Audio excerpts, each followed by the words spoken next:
Stigli smo do same završnice svjetskog nogometnog prvenstva u Kataru. Pred nama su polufinalni mečevi, a prvi od njih večeras će odigrati Argentina i Hrvatska. Obje reprezentacije su u prethodnoj rundi svoje protivnike eliminirali na penale, Argentina Nizozemsku, a Hrvatska Brazil. Biće ovo duel prije svega dva fudbalska velemajstora, kojima je ovo vjerojatno zadnja prilika za osvajanje svjetskog prvenstva, Lea Messija i Luke Modrića. Pored njih, snagu njihovih reprezentacija čine vezni red, gdje možda Hrvatska i prednjači, pa se i očekuje velika borba na sredini terena.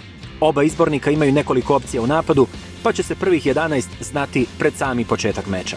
Utakmica Argentina-Hrvatska igra se na Lusail Iconic stadionu u gradu Lusail sa početkom u 20 sati. Možete ju gledati na nekom od ovih kanala. U Hrvatskoj na HRT2, u Bosni i Hercegovini na BHT1, u Srbiji na RTS 1 i Areni Sport 1 Premium, u Sloveniji na drugom programu televizije Slovenije, u Crnoj Gori na drugom programu televizije Crne Gore, te u Sjevernoj Makedoniji na prvom programu televizije Makedonije. Evo još nekih kanala na kojima možete gledati utakmicu Argentina-Hrvatska.